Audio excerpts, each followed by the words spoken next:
is worth fighting for.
This thing 1, 2 shit.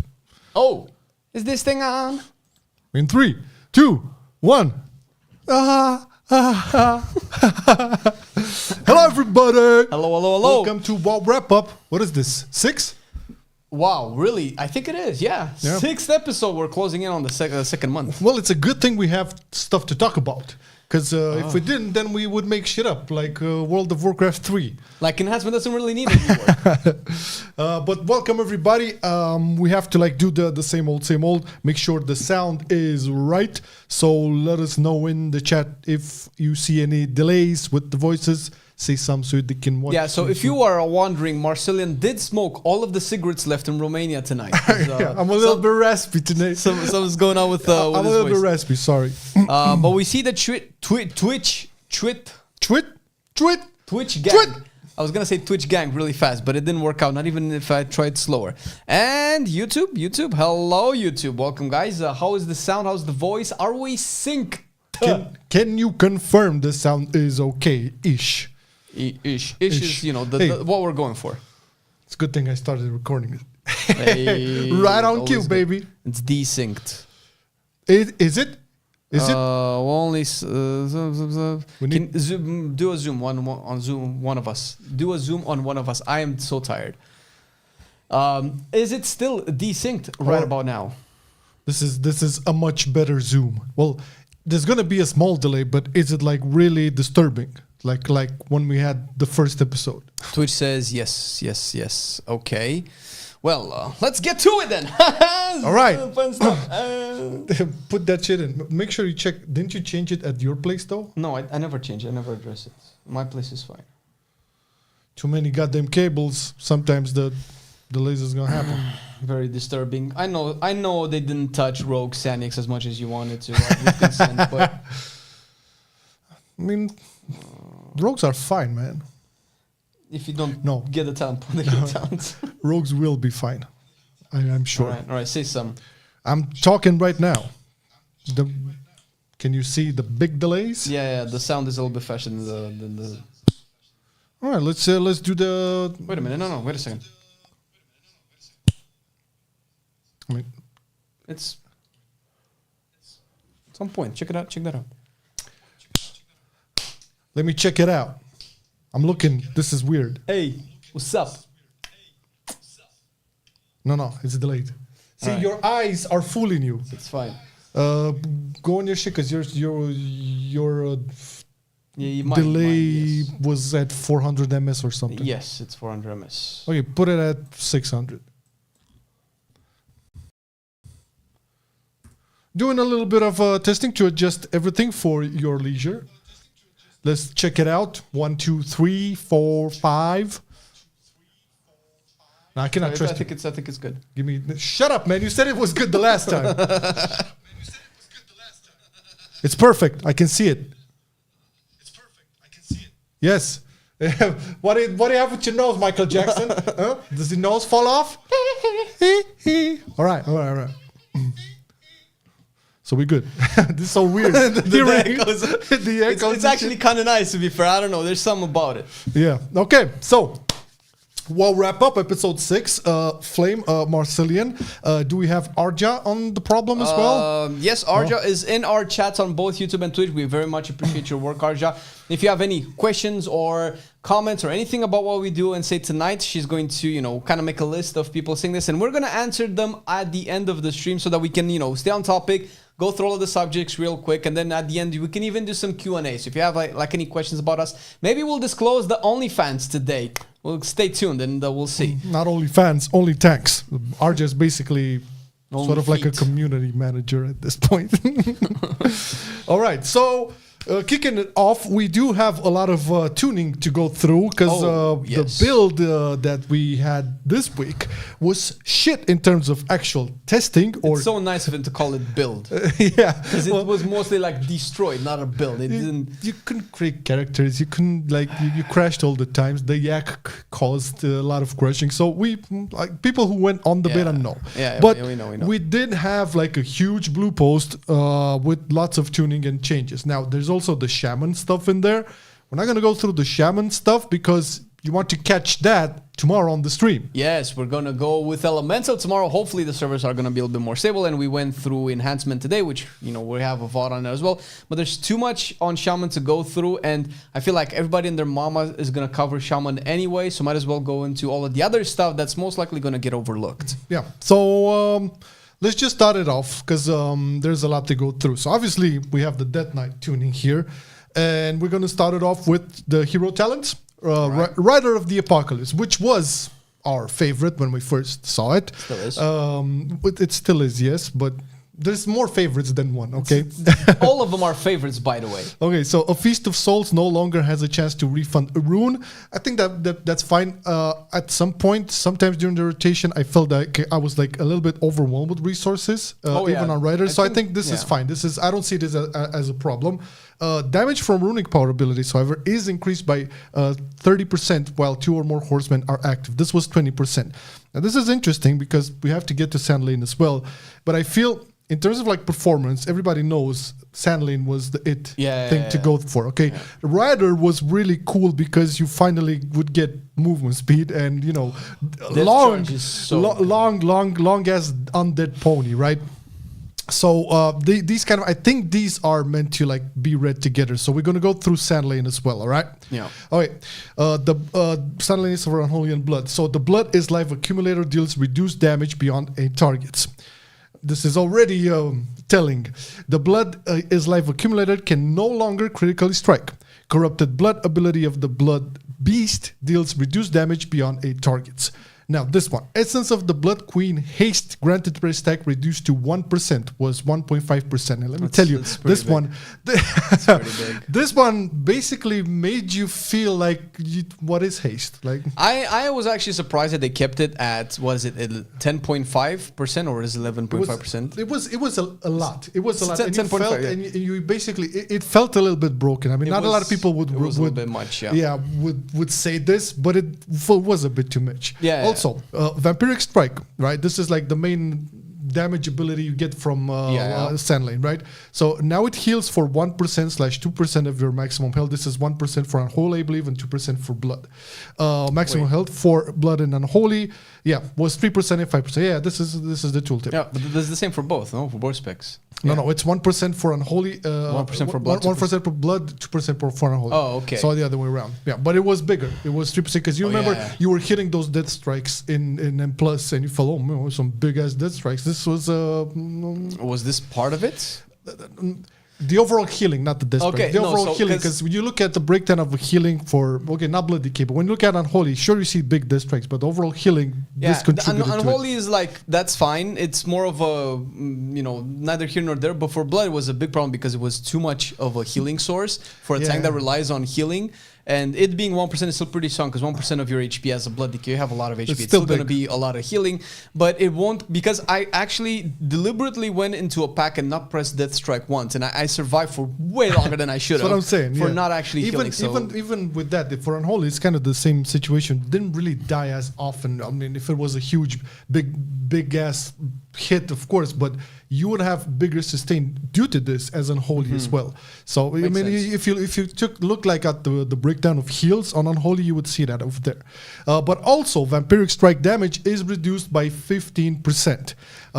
Infliction of Sorrow now extends the duration of your disease by 2 seconds. That was 3 seconds. Yeah. Infliction of Sorrow now deals 10% of the remaining damage, was 20%. So what I feel this, what they did here with this is basically try to bring up Rider, because you get some small buffs over there, but they really tone down Sand Lane. So everything is like much more toned down. I'm not even talking just the damage. Like you see the haste reduction, the survivability thing. So the Sand Lane felt very all-rounded. Yeah, the problem, you're speaking from the Unholy perspective, so I can cover the blood perspective. You would never play Deathbringer as blood because Sandlane was so strong. So that was a big problem because Deathbringer doesn't bring as much utility and survivability as Sandlane. Before. So it would have to bring more damage, but it didn't do that either. So Sandlane had more damage, more sustain, more survivability. So it was very, very overtuned. So what we're seeing right now is basically the answer to your question: what hero talent is best for classics? There's so many tunings and buffs and nerfs. They want to keep it as close as possible because they did mention it, at least initially, in their blog post or whatever, but they don't want the hero talents to be like clearly one is better than the other, or clearly this is the raid one and clearly this is the mythic plus one. Now, I'm not sure how accurate those tunings and designs will end up being in the end, but we know that they're looking at making sure that you can just pick what you want and not feel bad about it. Yeah. When it comes to tuning, I think it's pretty clear for most of the people, interested in this. It's not a decision maker at this time, all right? You cannot really decide.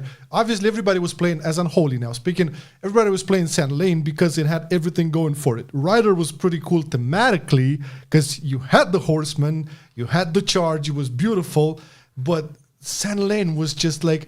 I don't remember the last time feeling this flooded with everything I need to press all of my buttons. Apart from like the beta lag, I never felt resource starved, or they're gonna say I didn't even really care that much about resource management, to be fair, because I had so much runic power, so many. So at some point that becomes a little bit degenerate, and I feel this is the right move. It doesn't feel too much. Feels just right on the spot. And hey, I would love for Rider of the Apocalypse to be a viable contender for Unholy DK. I mean, who wouldn't? Right? Everybody and their mom. As much as you get a lot of tools from Sand Lane, it's all good, baby. It's all good. So I feel these changes are really good. Now let's see what Frost Death Knight is getting, because hey, buddy boy, it's a fat thing. Judging from the overall image of Frost here, I think Frost is gonna be it. So I see that Torrent has the following changes. Damage now scales with mastery. Damage is increased by 100%. It now has 50% chance to trigger an auto attack, critical strikes while dual wielding, and 100% while wielding a two-handed weapon. It now deals reduced damage beyond 8 targets. This is really interesting because go ahead. I was going to go through all of them. I think I talked with Tiz about this, and he was saying, if I'm not mistaken, I'm not putting words in his mouth, that this was very undertuned for Frost DK. So this is the talent that the capstone that, if I'm not mistaken, says that your auto attacks have a chance to proc this Icy Death Torrent, which is like a sleet of ice AoE damage, kind of like Glacial Advance, but probably like tinier. It looks like Glacial. Yeah.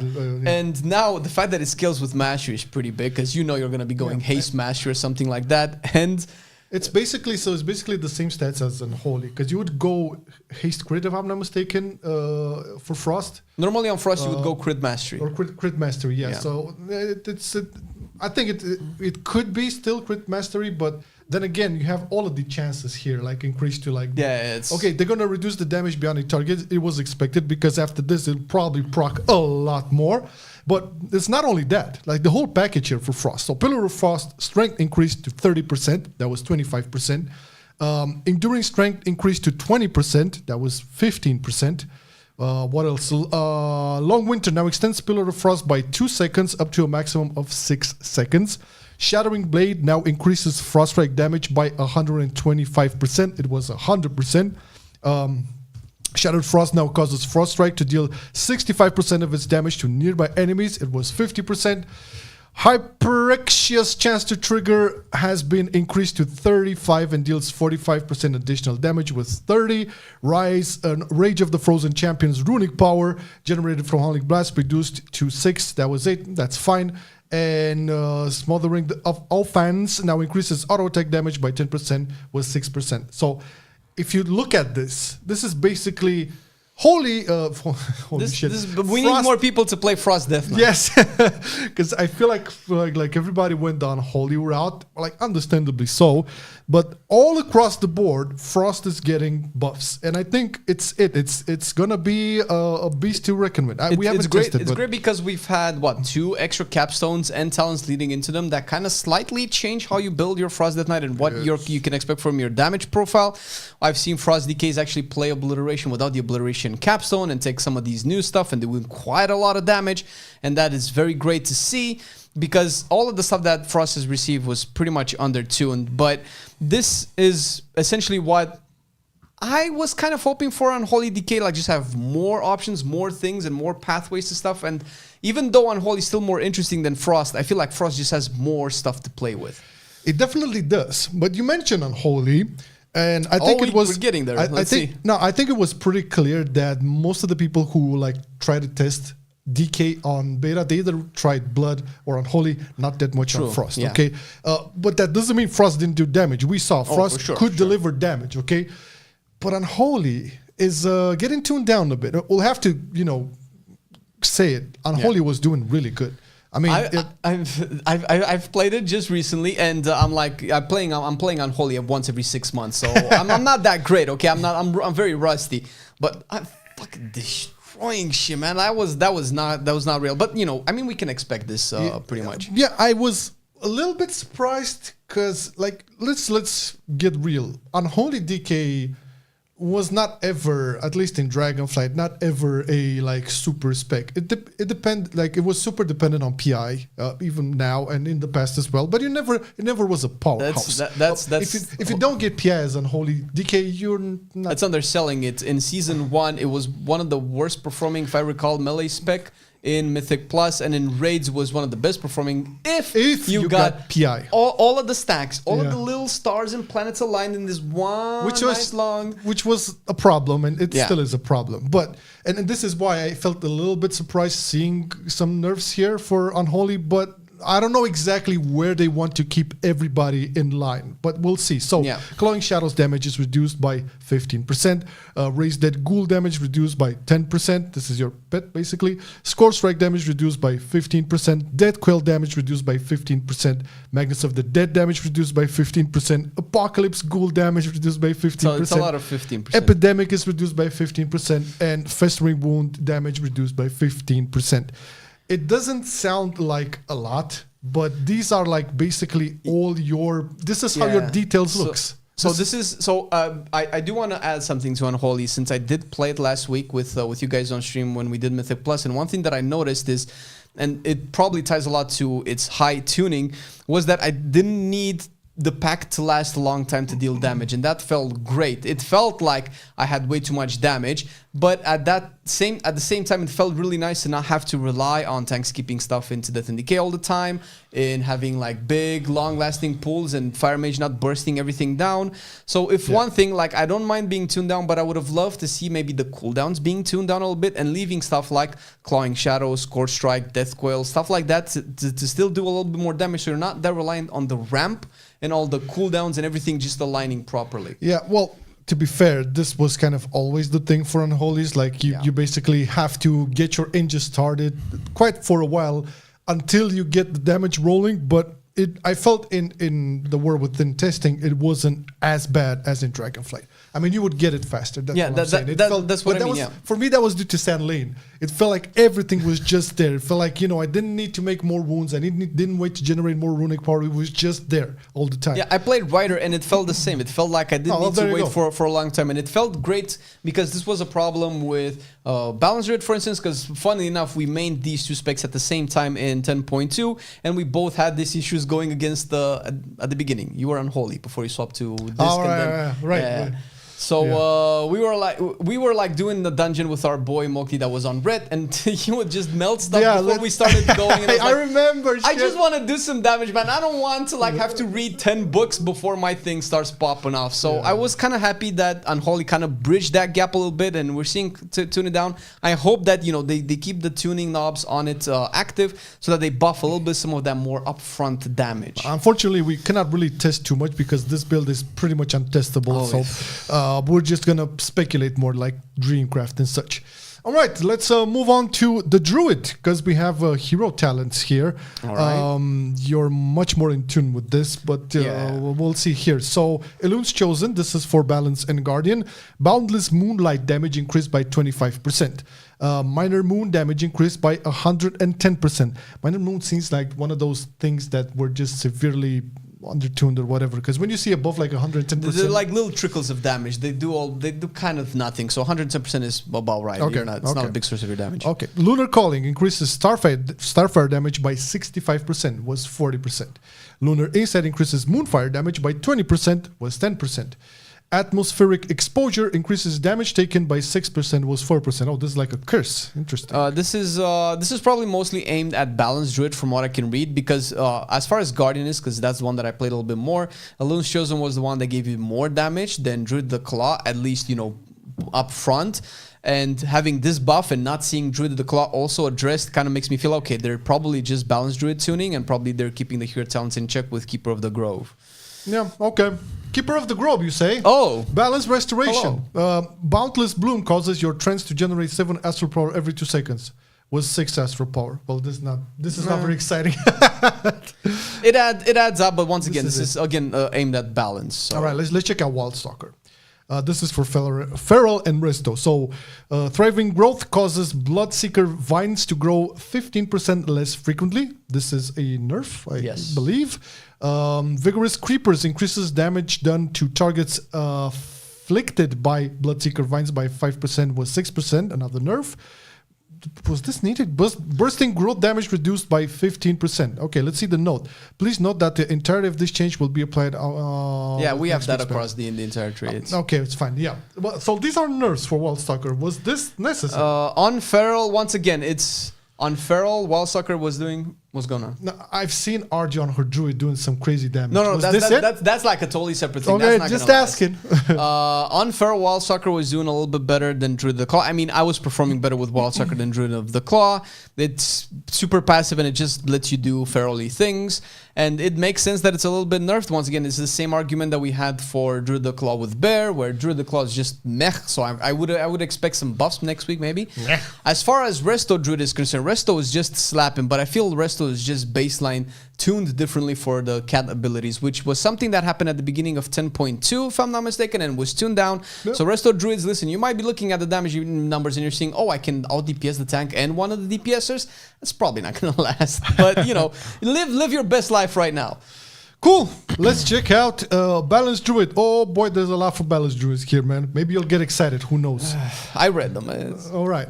Astral Smolder has a 40% chance to trigger, was 45%, and deals 50% of Wrath or Starfire damage over time, was 40%. Now it's a 1-point talent.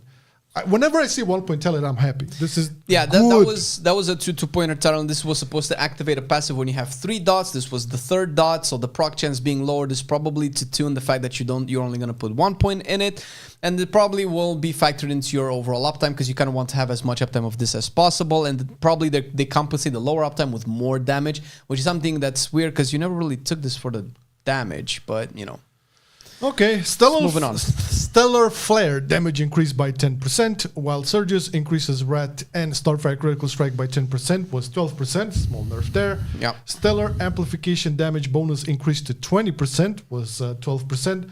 Umbral Intensity increases the damage bonuses to Wrath and Starfire by 25 and 50%, was 40%. seen a lot of buffs. Yeah, Boomkin needed buffs. That's true. That's for sure.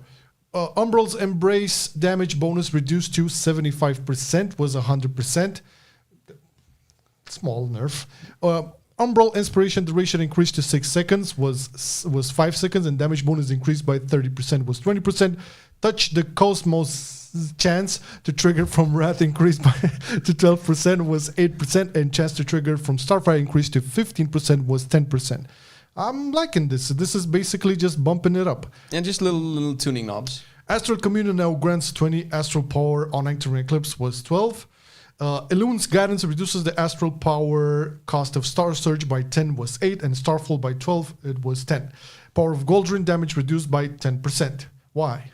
This was one of the talent that, at least in Dragonflight, you would use in pretty much all Mythic Plus scenarios because it just gives you a lot of single target. It was a 2-pointer. I'm not sure if it's still a 2-pointer, but it did so much damage that you would still take it even in AoE. Oh, all right. So they basically want to make it less. Yeah, appealing. it's just something else. tuning. Yeah, just spread it out, spread the love. Okay, Orbit Breaker calls down a full moon every 25 shooting stars, was 30. Hey, it's a big buff. Yeah. Well, yeah, I know that can be recognized. Sundered Firmament calls down a Fury of Elune at 25% power, was 20%. Convoke the Spirit is more likely to cast Star Surge. Convoke the Spirit will now prefer to cast Star Surge or Full Moon on your current target if valid. All ability damage reduced by 5%. So after all this... So you don't even know! After all this, it's like, now calm down. This is so funny. Okay, so I think it's clear that one of the main issues that Balanced Druid had was its overall tuning that people complain about, which was, once again, a weird thing to complain about in beta, because we knew that wouldn't last, and lo and behold, here we are with everything being buffed. It's just keeping it in tune. Now, that really doesn't take into consideration the design of Balanced Druid, which is a little bit weird. In terms of rating, tuning it single target down is not something that I would initially go for. However, with the new talent swaps and positions, maybe the raid build just does more single target damage. As far as Mythic Plus is concerned, it still takes a long time to build up. Balanced Druid is still not a low-key pug spec to play, which sucks. If you like to play Balanced Druid and you're not pushing high-end keys, you're still going to probably struggle to deal enough damage. It's basically the Fire Mage syndrome. So this is the numbers are so tiny. For one thing, it's good that they're keeping their eyes open on this to keep things in tune and not let Balanced Druid cry too much. But we'll have to see if it becomes good in the end, because right now, I think, listen, I don't know if she joked about this, but I think Nagura says she doesn't want to make Balanced Druid anymore. No shit. That would be... she might have meant it as a joke, but... It could be, yeah. It's probably to signify some issues that Balanced Druid has going into the war within. So that's just funny to mention. But yeah, we need more love on the chickens. If Nagura says she's not going to main balance, things are not looking good. We have a small thing for Feral here with Convoke. Will prefer to cast Ferocious Bite or Feral Frenzy on your current target if valid. That's probably... There's a lot to talk about Feral, but I'm not going to go through here.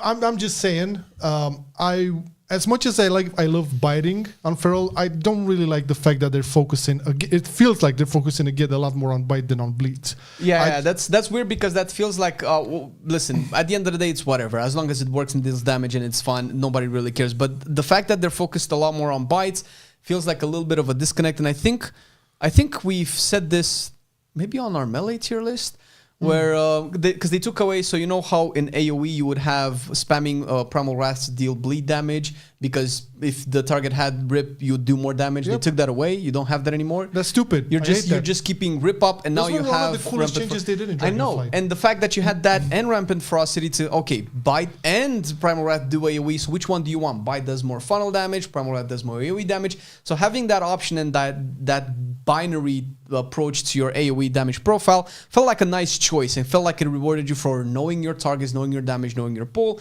And now it's just streamlined. Now you're always biting, and that's just weird. It's a lot more boring. I feel it just makes the spec a lot more boring. That's all I'm saying. Yeah. Maybe we can make a dedicated video for it. But let's check out the Hunters.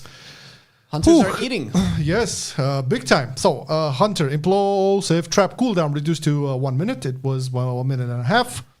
It's always good. Steady shot cast time reduced to 1.65 seconds was 1.75 seconds. It's probably more of a marksmanship change to kind of fit into the rotation. Sure. For sure, let's get to marksman. So arcane shot damage is increased by 10%. Penetrating shots critical strike damage bonus increased to 40% every crit strike chance. It was 20%. Ooh. Aimed shot damage is increased by 10%. Rapid fire damage is increased by 10%. Trick shots effectiveness reduced to 65% was 70. Now, I already felt marksman was kind of crushing it from what I've seen on the beta. That was because of the Sentinel hero talents, where it was double dipping into its proc, where you proc AoE damage. It was procking it twice instead of once. Them bastards. So I believe they fixed that bug, or they're in the process of fixing at the very least, because outside of that, marksmanship was like, eh. So it kind of makes sense that this was addressed. Probably, my guess is this was also added in after the numerous raid testing that people have done. Most likely there are logs with marksmanship. I haven't actually seen a single marksmanship hunter in any of the raid testing that I did and watched on stream. So this kind of makes sense if you think about it, because let's get the BM all the time. Yeah. Okay, but let's check out survival. Mongoose Fury reverted to previous functionality. Yes. What do you think about this? Well, that's exactly what we talked. Did we talk about it last week as well? I think it was 2 weeks ago. It was 2 weeks ago. Yeah, no, it was definitely last week. So last week, what they did was they changed a Mongoose Fury, which is the buff that you get from Mongoose Bite. Normally it lasted for 19 seconds, and then it dropped completely. But you would refresh it up to 3 total stacks with the previous iteration, and flanking strike as well. Changed to be a kill command replacer every 3rd or 4th kill command. That was the cool part, because people came out 5 minutes after or something's like, no, just put it back as they were, and they're like, fine, next week. And here we are. Here we are. That's beautiful. All right. It was intentional, the question, because I know everybody wanted it back. Mm-hmm. Flanking strike range reduced to 15 yards. Flanking strike is no longer a passive override for kill command. Yep. Flanking strike once again gains twice the damage bonus from tip of the spear. A Bloody Claws has been updated, now also causes kill command to extend the duration of Mongoose Fury by 1.5 seconds, and Flanking Strike now costs 15 focus. So what are we looking at here? We're looking at basically... These are very good changes. To my experience with Survival Hunter, first of all, Bloody Claws making kill command extend Mongoose Fury will make you feel not that bad for not just spamming Mongoose Bite back to back. And the flanking strike costing 15 focus will help alleviate some of the issue with resource bloat and focus generation. And the fact that it consumes focus as opposed to being free or generating focus means that this opens up the gate for them to buff the damage of flanking strike, considering that it now eats up your resources instead of generating one, because you want your consumers to do more damage. So that's great. We're probably going to keep seeing tuning knobs for Survival Hunter in the next week, but in terms of keeping your resources and not feeling bad for using your builders, this is the right way to do it so far. All right. Happy for the Survival Hunters. Sure. You could main a Survival Hunter in War Within. I could, but there's another class coming right afterwards. I know. The Mage. Well, I'm not sure about the Mage now, because there's also the Monk. But let's see. So we have some hero talents tuning once again. This is for Spellslinger, Frost and Arcane. Spell Frost Teachings, damage bonus reduced to 10%. Why are you laughing? I'm a just keep on reading. You'll figure it out. This was 20%. Spell Frost Teachings chance to trigger reduced. Arcane Splinter damage reduced by 3%. Frost Splinter damage increased by 3%. That's not it. But this is basically just tuning down Spellslinger for Arcane, because it was just broken. It was the top pick. I don't know. I've been watching Whisper raid test, and he had in his those Arcane boys. Yeah, he had all of the Arcane boys were 30% over everybody else. Yeah. That was nuts. That was not intended. Okay, let's check. But here we go. Let's go. Let's see what's happening here. So Arcane. Evocation has been updated. Increases your mana regeneration by 1,500% for 2.8 seconds and grants clear casting. Yep. While channeling Evocation, your intellect is increased by 2% every 0.5 seconds. Last 20 seconds. This is This is basically huge. This was so you would have Siphon Storm, which was I think a Siphon Storm. It was another talent that went from evocation downwards, and it would give you the second part of this bonus, the intellect for 20 seconds, and you would use evocation pre-pull. Now it's baseline, and because you don't, why should you use 2 talent points when you can use it with 1? What a great idea! Let's Hello, have enhancement more. shamans. Are you happy to be playing that class? Think again. Let's carry on with Arcane. Mana Adept is now learned automatically when specializing in Arcane. Perfect. Arcane Missiles damage increased by 20%. Arcane Barrage damage reduced by 10%. Arcane Orb damage reduced by 15%. Ether Attune, is this I'm reading it right? Yes, Ether Attunement damage bonus increased to 150% on primary target and 100% on nearby enemies. Was 150%. Okay, so they buffed that. Yeah. Arcane Blast damage reduced by 10%. The position of talents in gates 2 and 3 have been changed. Cannot really check that now.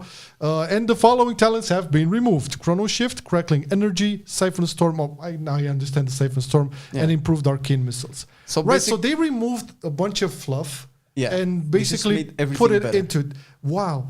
Can we get the guys who work on Mage for all the classes, please? Week number 7 of the Arcane Mage rework got more love than enhancement. This is so fucking hilarious. So if you think about it, this is like the reality. If you look at what talents have been removed, all of these were fluffs over there, and they basically. I think Chrono Shift was all Arcane Cypher stuff, Barrage. improved Arcane Missiles. Yeah, I'm it was talking about basically either stuff that you would not pick or felt bad about picking, and I think they're baking most of this.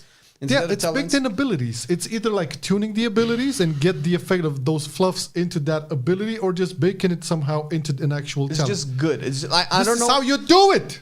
I don't know how much of this was the exact result of the feedback from the Arcane Mage community, but it's definitely something that just makes the tree better. I don't think you ever picked Chrono Shift before, or even if you really wanted to. And Siphon Storm was always like a 2-pack product. You probably would never pick Evocation without Siphon Storm because it was just like right there. Just got a lot of buff for it. So it's just good. Quality of life, sure. Yay, Mages. What can I say? Let's check out Fire. Fire Blast damage increased by 5%. It needed that. Frost. Flurry damage increased by 10%. Frostbolt damage increased by 10%. Ice Lance damage increased by 10%. I mean, yeah, Frost Mage was kind of suffering a little bit. Was it? Because I've seen some clips, man. It was doing good. People just don't play it.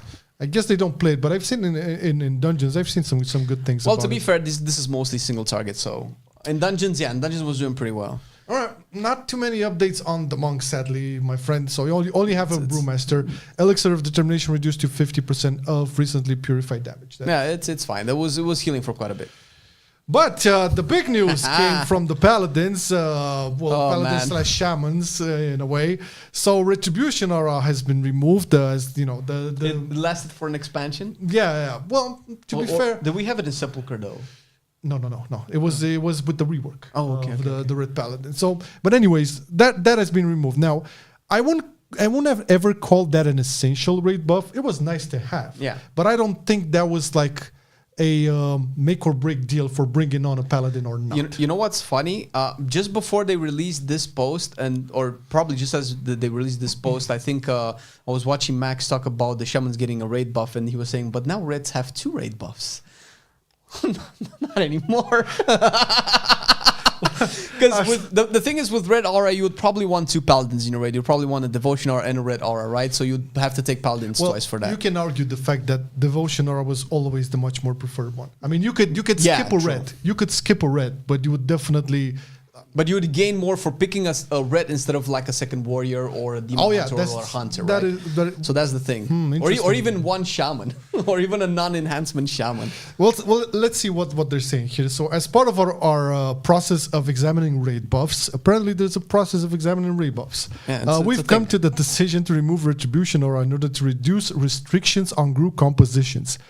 Again, I very much doubt there was too many restrictions on that. You could talk about raid buffs intensifying group restrictions from other classes. I super hope that this conclusion didn't come after watching people take 3 to 4 red paladins in raids, because that has nothing to do with Retribution or being good. I hope they're not. I don't know where they're getting this data on, because I've never heard of. I mean, we're Mythic Raiders. We're not yet cutting edge, but we're getting there to being cutting edge Mythic Raiders. So we're like almost where you really want to get those raid buffs, right? Or you kind of really want to get those raid buffs where we are raiding at as well. And we don't take red paladins for the Retribution aura even.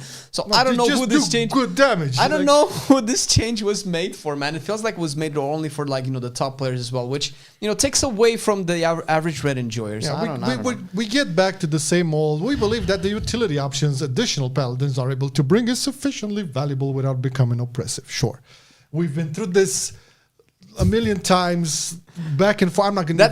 That didn't bring reds to the group before red aura anyway. So I don't know how that argument stands. Reds are being brought because they do amazing damage and they're very tanky. They can survive a lot of the mechanics. Auras of Swift Vengeance Talon are replaced with Crusader, obviously, because you had the aura there. Okay, let's check out Retribution. Or you want to dwindle more on this? No. It's like a dead horse. I feel they just stripped some sort of like extra benefit. Extra fun, extra flavor from a class for the sake of balance. It's the same old argument. The passive Retribution aura, I hate it from day one. The one that you would get wings whenever people would die around you. Thematically, that was always cool, but it wasn't practical at all. You would basically, as a paladin, who you have, you want to save your people and help them out with blessings and hands and whatever off heals. You want them to die, so you get your vengeance. You see that raider at 5% HP and your lay on hands available. It's like, but my parse. Listen, this is why they invented Grief Torch Trinkets, okay? This is, you get people dying for that, not for Retribution aura. So that passive sucked anyways. This was a nice little thing to have, but I digress. This was a flavor thing. Still, Red Paladin retains a good spot, I feel like, design-wise. Okay, let's check out the specifics. So Expurgation now lasts 9 seconds, was 6 seconds. I like this. I always had a fantasy of if I ever were to return to play Red Paladin again, I really want something in the diversity of the build to make me have some dot playstyle. It does. With the Herald of the Sun, you have more dots that you play with, and you have some capstones. I don't know the names. It's not active managing. It's not the same, but it's not Unholy Decay dots. It's not Affliction Warlock dots. I would want something specific, thematic for paladins on dots. I can see like Expurgation, burning their evilness away. Yeah, it would be something cool. So I guess this longer lasting Expurgation is one thing. Templar Strikes now has 1 charge, was 2 charges. That's interesting. Templar Strike damage increased by 50%. Ooh, okay. So this is why they reduced that charge. I'm guessing they want to buff that Templar Strike. Templar slash damage increased by 125%. Okay, so this is probably to incentivize playing this against Crusader Strikes as well. Yeah, this is because I love this when they introduced this, the little switcheroo between them. I like this. An issue with Art of Warblade Justice reset triggering more than it should has been fixed. Really, finally, this as far as I know, this was a bug for a very long time. Yeah, you would just get way more procs than you should have, and contributed to Red's being like, oh my god, Red is still overpowered nerf Red, but it's kind of a bug. No. So I think Retribution will still be in a good place overall, at least design-wise. We don't know yet tuning-wise, and this is why, again, we cannot stress this enough. Don't make decisions now on what you're going to main and what you're going to play. Be based on what you see in Marcelian Online tier lists. Hello! Or in the predictions. We're making tier lists on fun and, design, hero talents, design, and whatever. Don't take decisions off of that. When it comes to tuning, like if you want to do big ass damage, be on top of details, you better sit in your corner, because as you can see here, there's a lot happening week by week. But design wise, Red Paladin is looking good. They just need Divine Hammer to be actually pickable. Yeah, that if they're gonna do that, I'm seriously considering. Yeah, that's so difficult to play. Okay, let's check out Le Priest. Hero talents for Void Weaver, Discipline and Shadow, obviously. Entropic Rift now properly scales its damage up when it goes from casting Penance or Devouring Plague. Beautiful. Entropic Rift damage reduced by 25%. Okay, so I guess it was pretty buggy. It didn't grow as much because of the Penance and Devouring Plague situation. The lack of friction.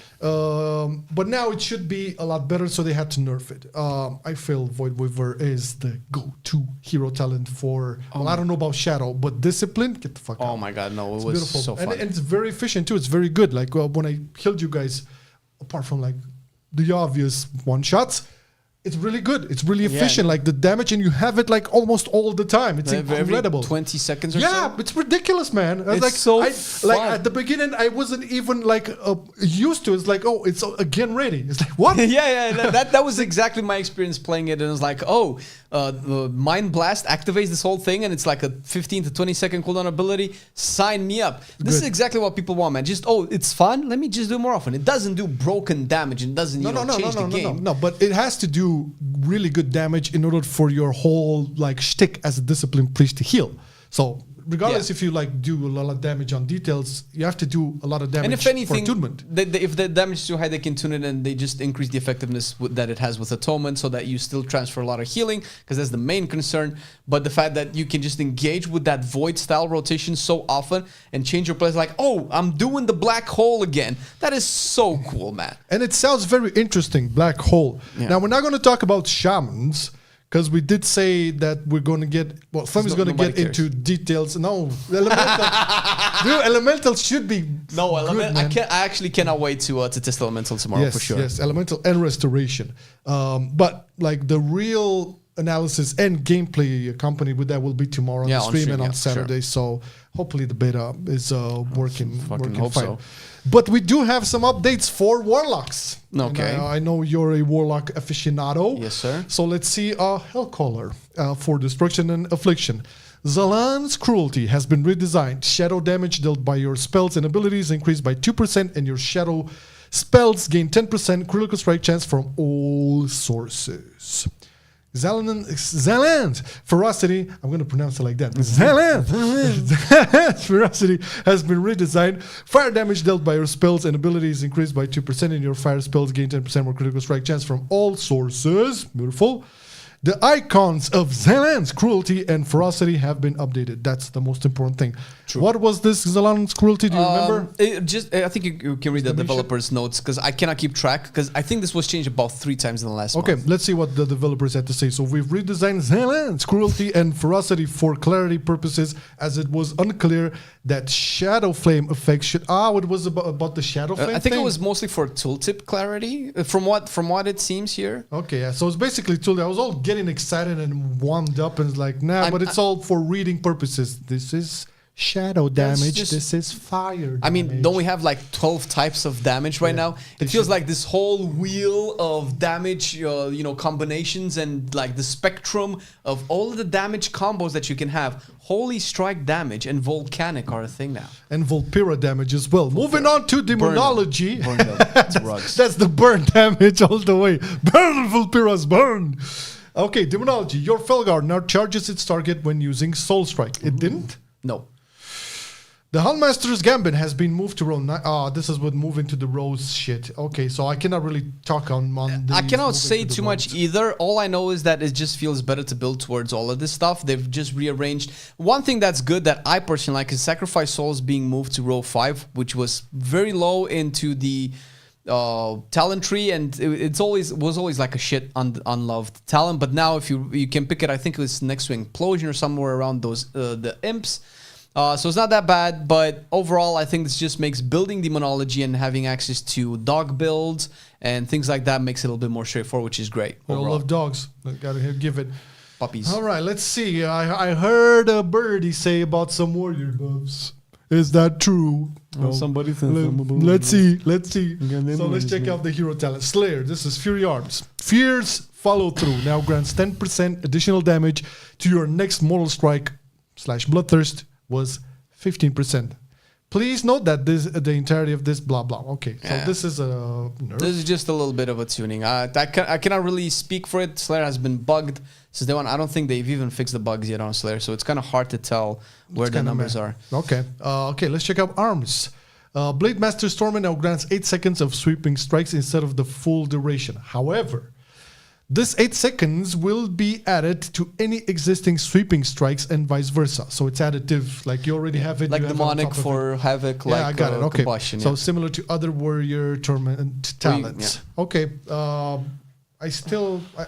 this is okay. They're going for it. They're keeping it. It's fine. Whatever. They're stubborn. I feel at this point because they nobody wants this. They just need to make sweeping strikes a little bit more interesting. It's still going to be confusing if you're going to pick this with Slayer, because you're going to want to proc Avatar and then Bladestorm. So why would you also have sweeping strikes during that time? Okay, I guess you can, if you want to play unhinged with Bladestorm, your mortal strikes during your Bladestorm will also cleave. That feels so convoluted, but at the end of the day, they're making it work, because this was an actual issue that we tested as well on stream, where do I pop sweeping strikes before or after? Do I hold one and get the other? It felt a little bit weird, but now that they stack, that they extend each other, or at least this one extends the other one, so you probably pop the actual sweeping strikes and then Avatar and have 30 seconds of cleave. That could be really cool for council-like bosses in raids. Sure. Yeah, but let's check out Fury. Yeah, because this Fury got I think the most attention. Some fat changes. Yeah. Okay, so rampage damage is increased by 15%. That's good. You press that a lot. Raging blow damage increased by 10% as well.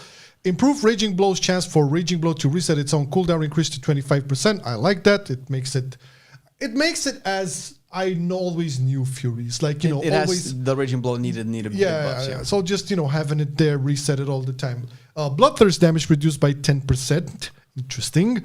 Odin's Fury damage reduced by 15%. Odin's Fury on beta was pretty broken. They buffed it, I think, 2 weeks ago with 100. And it was a lot. Yeah, I remember. But that's good. Listen, buff it a little bit more, and for a little bit less, to kind of find the right spot. Yeah. But yeah, tune it to the proper place. Crushing Force now gives 2/4% Bloodthirst critical strike chance, was 5-10%. Not a nerf. Right? Fixed an issue that caused Crushing Force to increase Bloodthirst damage by 10-20% instead of the listed 5-10%. So Bloodthirst and Raging Blow have a love-hate relationship. Yeah. Reckless Abandon Bloodbath damage reduced by 25% and Crushing Blow damage reduced by 3%. So it feels like it was more nerfs than buffs. However, I feel they buffed the right places, and I think they adjusted where it felt a little bit, getting out of hand. Overall, this is good. Yeah, the problem that Fury has been having all throughout, to my knowledge, all throughout Dragonfly was that Bloodthirst just was hitting way too much as opposed to Raging Blow. And you would only play Raging Blow if you had a specific tier set that made you play Raging Blow. And I think, what is it? Mountain Thane wants you to use Raging Blow a little bit more than Bloodthirst, but Bloodthirst was still hitting harder even if you went Mountain Thane. So all of this is to kind of put these two abilities in a more equal standing, so that you wouldn't really feel like you always had to go the Bloodthirst route of the talent tree. Raging Blow is Raging Blow. It should hit really hard. And I think the Reckless Abandon change probably has to reflect all of the Raging Blow buffers, because Crushing Blow probably scales with Raging Blow, I would imagine. But the fact that Bloodbath was nerfed by 26%. Bloodbath was hitting harder than Execute. Bloodbath is what Bloodthirst turns into. That's what I'm saying. It was broken in a lot of sectors, and I'm glad that they actually they pulled it together, buffed it where it needed to be buffed, and just controlled where it kind of got out of control. So we're not going to go into PvP, obviously. Although PvP. At one point in this lifetime, in our content creation, we would love to get back to PvP, but it's so shit at the moment, man. Maybe even stream it. Yeah, I miss doing arenas, man. But it is what it is. PvP is shit at the moment, so we're not going to go there. So I guess this is it for all of the changes and the buffs. We didn't touch on Shaman again, because Shaman is getting its gameplay, its flowers, and its analysis tomorrow on the stream with Flame. So there's no point on us talking about all of the talent changes or whatever, because he's going to go through them and actually show it to you and how they play tomorrow on stream. It's a little bit redundant to do that over here, because we cannot really play the game here. Yeah, for sure. But there's other things that have happened. We didn't really talk that much about the fact that the Chinese servers are opening up again, and we're seeing you guys on beta. I see your names. I cannot read your names, see you. We love you. Yeah, there's a lot of folks over there. But regardless, this is one important aspect of the player base, because whenever you would see logs. Remember when we checked out logs and we saw the Chinese logs over there? Yeah. And it was like... They be messing with shit. They be fucking shit up, man. Yeah. But not only that, whenever we saw numbers for the game or speculation on numbers for the games, how many players are playing or whatever, there was always the Chinese market was always super huge. Yeah, and we kind of deliberately filtered them out. Well, it is what it is. But... I don't know how many of you remember when the deal between NetEase, which was the interface, I believe, for Activision and Blizzard in China. Yeah. Well, they broke up basically with Activision because Bobby. It all Cheated. came out. Bobby wanted more, and Chinese saying no. So they got pretty serious about it. Do you remember that they filmed the destroying of the Gorhal statue? That was very dramatic. I have to say. But from what I understand, this is really like part of the Chinese cultures. Like this is how they express a situation like that, right? You don't know because you're Japanese fan, so you don't know. I know what you are, but. Regardless, so everything is all back to normal now. So everybody's friends again, which makes sense because you want your girlfriend back. Yeah. She apologizes. But the thing is, you have a new daddy now. Then Daddy Phil Spencer really wants that Chinese money. Yeah, you understand? Really good money. It's really good money. Yeah, and I think the negotiations were actually with folks from Xbox. So we have a new partnership. The Chinese servers, I believe, they were released today. Is it 4th of July? Was it? Muruka? I mean, we've known about this for a while now, but yeah. So there was the huge celebration. But I think the biggest thing here is that they made a new statue of Gorhal. Because they tear down Grom, right? Or what they had before. No, it was still Gorhal. Oh, It was the old Gorhal. But now they put in and inaugurated a new statue of Gorhal. But this is not just any statue of Gorhal. It's a paladin one. This is the light forged Gorhal. And we're going to get into what that means. But let's take a moment to look at this. Do you like what you see here, Flame? Or do you not see I like the Chinese people's passion for the game, and I'm glad that the Chinese players are actually able to play World of Warcraft because they probably suffered the most and they had like no hand to play in all of this. Yes, true. No, I'm not a fan of Orc Paladins. So listen. Flame believes that this is a sign of things to come. Flame believes that in a not so distant future, we're going to have Orc Paladins. Now, as much as come on now. As much as I dislike that also, I don't really think that's going to be it. The Lightforge Hellscream. Lightforge. Yeah, say it, man. Say it louder for people to hear. Motherfucker. So Gorhal was the axe of Grom Hellscream. Yeah. Right? This is what I was going with it. Now, we know I guess we all know the story of Warlords of Draenor. For people who played the Magar campaign, they saw, a little bit of aftermath over there. Basically, we know that, Irel went cuckoo, a little bit fanatic with the light. The light will be the only thing in the world, and that's it. Kind of a little bit extremist, I would say. Too many jokes are coming. I know. Shut up. Contain yourself. So the fact that Gorhal, so the weapon that was wielded by Grom, and also Garrosh, mind you. Garrosh, chronologically, Garrosh was the last Yeah. And those two were like almost 100% linked to the story of Irel and what happened on Draenor, at least in the Warlords of Draenor timeline, okay? Makes for an interesting speculation, I would say. So I'm not talking about Orc Paladins. I'm talking about what is to come in, I would say, Midnight. Which, to be fair, I am really excited about your take, and I really hope that your take is the take that we're gonna get, and not my take. Because fuck my take, burn it to the ground. No, but listen. Okay, so Midnight will definitely. It's Midnight. It's definitely gonna be about the void and shadow, and who's opposite to that? It's the light.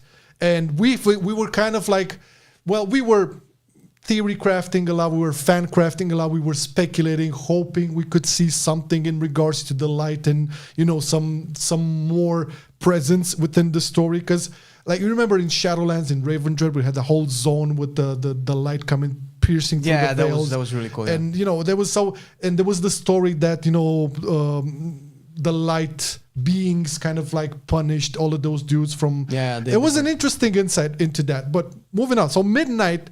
It is called Midnight, the expansion, the expansion after War Within. It is called Midnight, but it has to have some sort of like big motif. And I'm pretty sure that the War Within will pretty much throw in that motif due to the light, because you have to remember, we do have some Scarlet boys over there. Oh, and boy. the Erathians over there as well. And that's a lot of light motif already. I know you're not following the story because you're trying to keep yourself for the Yes, I expansion. am. I don't know Spoil the story. me, baby. Spoil me. I don't know the story either, but what I do know from just doing the dungeon is that they have a job, the Arathor or whatever. They have lamplighters. Plus, you know the mechanic with he's staying in the light so the darkness doesn't get you because otherwise you die. And we know that in the Priory of the Sacred Flame, there's Sacred Flame. There he is. Undead paladins there already. So for people who are going crazy about it, listen, they're just around the corner. You're probably gonna get them. They're not paladins, but they're light infused undead corpses, probably resurrected through the light. Maybe something that Kalia did as well. Kalia is as well, man. Kalia is like light infused. She was like she wasn't resurrected with necromantic magic. She was resurrected with light magic. Listen. If we're going to talk about this, is a small parenthesis. If you're going to have undead priests, you got to have undead paladins because undead at the end of the day are just like former humans. Yeah, and I get it's not like the most graceful look if you think about it, but if you're gonna have the priests be undead, you might as well give it to paladins. I mean, lore-wise, it definitely might make sense. It makes much more sense than orcs. For sure. I don't feel like orcs traditionally, and you cannot really associate the light with orcs because they were all about chaos, shadow. I think orcs can be elements. Yeah, but the light feels it's shamans. Orcs are shamans, warlocks, hunters, warriors, shadow, right? Elements. But we've been diluting the concept of each race's affinity to certain types of magic and certain types of like lore depiction of power. So I really hope that we don't get that because the fantasy of paladins is so cool within the context of World of Warcraft. And I can give it to undead paladins. They gave us Kali already, and she's not gonna go anywhere. That's what I'm might saying. As well work on it. That's what I'm saying. So getting back to the whole Light Forge Gorhal here, what I feel is that at the end of War Within, or who knows, maybe even in a 0.2 something patch, we'll get the foundation of what's going to like set in motion Midnight, because obviously we already will have to deal with Void stuff. We already have Xalothat. So that part of the story is already here, and it's probably going to grow. We have like Void stuff in the raid, Void monsters. Yeah, it's a Void expansion through in and throughout. I mean, you've probably done the 10-2-7 story with the Void Elves. Yes. With the Ethereals. And with Alleria. We have stuff like that in the raid as well. So it's clear we're fighting it. And it looks like the Arathi, or is it Arathor or Arathi? I don't know what they're called. Well, they're descendants of the Arathi. They're already playing a big part into giving us the power to fight the Void. And through the dialogues between Anduin and the Lothar chick, which I forgot her first name was. But how can you stand? There's like light is the power. It's like she brings the motif of like, the belief has to come through small you. crumbs. Yeah, so we're building towards, and I'm getting goosebumps just thinking, you're actually building things to make sense, and that hasn't happened in a very long time in the story of WoW. But this is the thing. This has to be the conflict where you would, because you see the bad of the Void in Shadow. You see the bad of the light, because the fanaticism, right? Yeah. It's bad, right? But you also have the good. You have Alleria. Yeah, which is the good. You have the Void, of course. Yeah. You have like the paladins, your Tyrians, your Anduins. I think you can safely call him a paladin now. Well, I don't think technically he's a paladin now because he lost the grip with the light. I think he's probably on a journey to regain it, so he's probably gonna get it. We know that correctly. Both sides of these cosmic forces are can be good. Yeah. What are we missing here? Like properly. Is the bad side of the light. We don't have it yet. We have the bad side of the Void. Glimpses of it in Legion with Zira and Illidan. Talking now, motherfucker. So this is what's gonna happen. I'm not saying the Gorhal is gonna be in the next expansion, but I feel this is the moment or the hint that this will throw us Irel back. And I'm saying this because Irel was one of Smetzen's babies, and he declared that he felt bad he never got to finish that story. Oh my god! So and I feel like Irel. So okay, I'm linking this to the Magar storyline, and if we're gonna bring the bad side of the light, I'm as much as I love Irel, I cannot see now any other better contender. Because I can see her fanaticism. You know what I think, considering medicine and considering the story of Irel, and it's a little bit baked in copium, I know, but I feel like Irel is going to start off as leading the charge of the Lightforge fanaticism, and then she's like, what am I doing? I'm just doing the same thing that the orcs did it to me. No, shut up. And it's not going to happen like that. Listen, if you know Metzen, you know, as much as he likes a redemption story, he created Arthas. Like you had no hope for Arthas. I don't think you're going to have any hope for Irel. You cannot compare Irel with Arthas. Is going to become... So remember the rejection of the gift cinematic? Yeah. Yeah, that's going to be Irel, like amplified to 1,000. And what? That's gonna be an awesome character. Imagine her being like super powerful, you know, at a first glance super benevolent, you know, helping everybody or whatever. But you gotta respect the law. You gotta respect the light or follow the light, unless we're gonna have some problems. Fair enough. Irel never had the build up to that point for her to be this. Oh, don't you worry. We're gonna get all. Listen, man. Everything is gonna be placed in detail. Sure. Well, how did you get the build up for Xal'atath then? Tell me. How did Xal'atath just became... What do you mean? Was a Shadow Priest legendary that talked to you throughout the entirety of Legion. We had her in BFA where she helped us with N'Zoth. Yeah. And we're going to keep having build-ups with her right now. We have no build-up as of today with her. She just become this huge threat out of nothing. Yet. Well, if you're going to say from that point, she's not yet a huge threat. We don't know anything. Yet our current character in WoW. Okay, until like the War Within action launches and who knows what kind of stories and cinematics we're going to have. Up until the point where we know... what we know right now, past the fourth wall, that Xal'atath is like a big baddie. Okay, so she's not the big baddie. Then who is the harbinger of death? I'm not saying she's not the big baddie. I'm saying that our character now doesn't know it's Irel. It's Xal'atath. Well, yeah. I kind of like, I mean, if you do the 10-2-7 story, they speculate that it's her. They 100% know it's her due to the 10-2-7 story. All right, sure. But... they will know at the beginning of the expansion it's about her. And I'm not saying the whole expansion would end as her being the main villain. All I'm saying is probably not. She became from this I don't know, this old goddish small child trapped in a weapon from a small little avatar of a void elf thingy helping us through BFA to all of a sudden becoming this harbinger of death that Iridikron is really a fan about. And we see her like big looming hands all over the art and stuff. So we got this. We didn't see this transition. We don't know the story. And this is the same thing with Irel. We don't know how that is going to happen. Imagine they could definitely listen. I'll give it to you. They can definitely build it. The problem is that Xal'atath actually had the build up. Tiny build up. What fucking build up, dude? There's no build up. It's Shadow Priest. It's BFA. What do you mean? She went from being a dagger to being an actual avatar to helping us with the N'Zoth. I remember all that, and we had the little helmet thing, and nothing happened to that. Yeah, but it's different from Irel. The power she is presented to have right now in is cinematics not explained. It's cinematics that our characters haven't gotten to the point to. Because the cinematics that you're seeing right now are not part of the current story. Like this story hasn't happened yet. We have to actually have the War Within launch. True. Have to go through the quest. That's what I say. I can say that about Irel as well. Yeah, sure. But then no, because Irel was stopped. No, Irel stopped at Irel was not an artifact weapon. She should have been the Ashbringer, and then it would have made sense. At the end of Warlords of Draenor, you're beating Archimonde, and Irel is there with Grommy, all with her hand on her shoulders, like, yeah, we won, boom. And then the next thing is she's this evil commander. That part has not been built up. She just is. She just tells you, oh, I'm sorry, you didn't know. That's the part that's going to be built up. But we already have the end finale, and it happened 2 years ago. Well, they cannot really like go back and change Irel again. Sure, you want that because you have the Magar orc story. But as an can you retcon that? Retcon what? The Magar thing, because you go into the Magar campaign shit and then as you go, that's shit. I never particularly liked it, but because there was never a build up towards it. If you want to tell that story, tell the story, but don't tell me the conclusion is like, oh, but we're gonna figure out the build up and how they ended up in that point, and but you have to accept it now. Fuck that.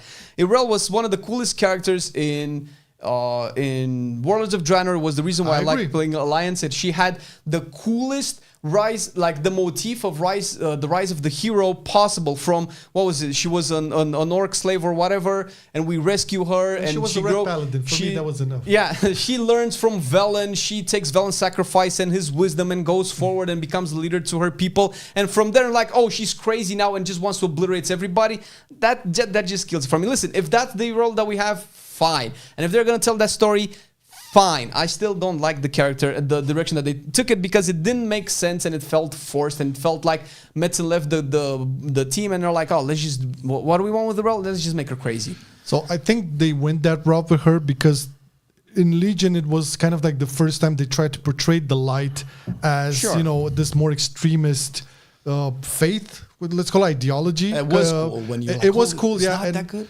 I think because of that, because before Legion, you always thought the light was this only good, only pure thing, you know, it's saving everybody and stuff like that. Legion was the first time when you were placed in with doubts regarding it, and because of that, because Retribution of the Gift cinematic like really showed off some weird ass fanaticism. Like I was like, when I first saw it, I was like a little bit shocked. It's like, dude, I was in my seat like, what? Yeah. So because of that, I can understand why they would transform Irel's character into the I can understand why they would need a character like that. Sure. Yeah. I would have hoped it wouldn't be Irel. They couldn't like really. So how could that, after everything that happened in Legion? Because I don't know, like all of the events have to take place in some chronologically logical order, right? So if the events that you go through with the Magar campaign happen between Legion or whatever, because that's again, it's an all different timeline. Yeah, it's all messed up. When you do the Magar unlocking quests, like it's like 50, 30, 40 years in the future. Right. Because Grom is old, he has gray hair, he's all wrinkled up. Again, in an alternative timeline, but it has to link up with the fact that they wanted to sell this idea of not all light is good. Sure. Some of the light will have to play this card of like super fanatics, super like, you know, occult, you know, do it like us or we kill you type shit. And out of all of the characters they could have went for in the Magar campaign, they went for Irel. I don't mind it. I don't like the fact that they haven't showed that road or transition or that story, how this came to be at some point. Like we got with Arthas. Yeah, true. Well, Like yeah, that true. was that's how you do the you like this character, now you're gonna hate this character now. But Like dude, that's come on, they did Arthas in Warcraft 3. You cannot really compare. Yeah, Irel is but- not a character developed from the RTS. Sure, games. but you This might is- have something similar going on with Tyrallion at the moment, because people are speculating, what is he doing? He's not playing an important role. He's kind of AFK. He really hates the Shadow, and he might have mixed feelings about Alleria embracing the Shadow. He could also be. I could also see him as a. and but I can see him, you know, doing the swanky dance with Irel. It's like, come on, baby. Yeah, but that's what let's embrace the light. Come, baby. But that's what I mean. It would make more sense for Tyrallion, because even though it's not the build-up that Arthas had, you are with him on the journey of... I will not compare these two artists. No, way. but I meant a good character gone bad, was what I mean, with Tyrallion. Because you were with him when you fight the Legion. You were with him through his shock of learning that Alleria embraced the Shadow. Yes. You were with him with his conflicts. Like, I don't even know anymore. I have a son, I have a wife. Now my wife is gone. I cannot touch her because we burn each other or whatever they have. Imagine the sex life that's like. Yeah, it's carpet burns. Spicy love You life. need some aloe vera for that. But Aloe. you can empathize, but you know that's the thing. You're getting little bits and bobs about this, and if they say, listen, Tyrallion just cannot take it anymore, you're like, okay, it kind of makes sense, right? That's what I mean. I was sold on the whole Irel thing, and this is no bullshit, in Heroes of the Storm, actually. Because after playing the Magar campaign, and then playing Irel in Heroes of the Storm, it just felt right. She's a paladin.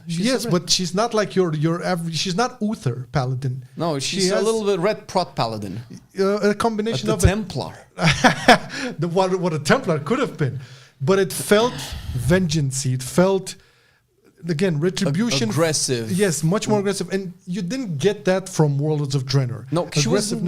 She was really chill. Had her moments at the end, of course, but overall, I feel it's a good choice because I really want like a fallen paladin, but not Arthas. This is what I'm saying. So fallen paladin, but not in the sense that he embraces the shadow or whatever, or the death or whatever. A fallen paladin, becoming fanatic. Oathbreaker. An Oathbreaker. There you go. Yeah. Okay, I'll meet you halfway there. That sounds really cool if they play her right. I wouldn't mind, but please make her a badass. Please don't make Proper her badass. this Viranathus like, oh, we need to ally and become friends to beat the big baddie. Sure, no, just give her a big, strong personality. Give her like a big impact on all of this. She is a badass. She's the product of learning from some of the best warlords and leaders, all of them, like Velen and Grom one and of the teachers of the light Velen. yeah, that's what I mean. Velen, and I mean, she probably didn't learn the good things about Grom, but she learned how to probably wage war, because, you know, she does wage war on the Mag or whatever she does back there in alternate Draenor. Slaps him with the light sweeps. She could have the potential to be like a badass character. A good or bad, depends. Probably bad, but at least don't make her, another dungeon boss or yet another raid boss. So. Like, I don't think so, because again, we're talking about medicine, and he really loves that character. I don't think he's just gonna be satisfied on making her. Well, we can be talking out of our ass right now. It could not be Irel whatsoever. But the fact that there's the Gorhal, Lightforge Gorhal over there. I don't think our Gorhal actually exists anymore, because wasn't it corrupt? No, it was left by Garrosh We have it in from Siege. Dawn of the Infinite. No, yeah, but that's another version of timeline. No, but the actual Gorhal, wasn't it left by Garrosh in Siege of Orgrimmar, and then he got the corrupted Yashiraj version when he fought him in Mop? Which I hate how that looks.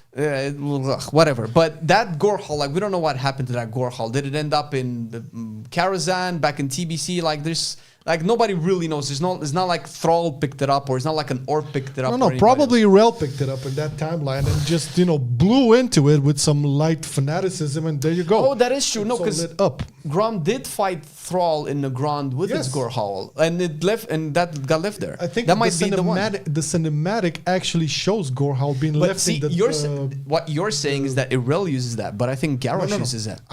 No, come on, man. Because Garrosh is within cahoots with Irel. If you remember the Magar Orc, he's there on his little elephant. He will not become a paladin. He cannot. How? if Garrosh becomes he has the tattoos that could be colored all in that light, like Illidan had, man. But if you remember, I don't want to see that. You're going to Grommash, and you're like, oh, they're coming. You gotta go. You gotta go to this alternate version where the orcs are good, because Irel and my son is coming for you, right? Because Garrosh is there. He's a little bit of a little bitch, but he might be the one using it, because I think Irel will probably use her hammer, right? Irel could have Murad's hammer. Yeah, Murad's hammer. That's it. Well, Irel could have like infused it with light. And it's like, here is a much more powerful. It would be interesting if Irel used it, because that's a very aggressive weapon. That axe. All I'm saying, but please, let's just not give the idea that we're gonna have orc paladins. I don't want that. No, I think we already have orc priests. I don't know. Yeah. Oh, well, I guess that if we're gonna have orc priests. No, see, that's why I don't like that logic, man. That's why I don't like that train of thought, because it leads you to dark places and dark corners where the light doesn't shine the way you want it to. All right. Well, it is what it is. Listen, at the very least, it's very foreshadowing a really light infused future in terms of the story. So it's really cool. Which you wouldn't think. Whether it's light forged or actual holy or whatever, but it's light forged. When you look at the logo of Midnight and everything, there's no light over there. You look at Last Titan, what would there be? That's what I'm saying. So I think like if they make the proper build up, there would be so. What if she comes at the end of Midnight? The beginning part of Midnight, where like I don't have that much patience, Flame. I want her now. I'm not gonna wait 4 years. She could be, dude. How cool would be to actually have, like, we're fighting the last raid of Midnight, whatever it is, maybe against Xalatath, and we don't beat her, right? Like it happened with Arthas, and although it's kind of like the same-ish, where Tyrion comes and saves us, but Irel comes and is like, get the fuck out of here. I'll tell you this, bitch, and she does the whatever Irel Lightforged Paladin thing ability, does, and she finishes off Xalatath, or she pushes her away, and there's like, you guys.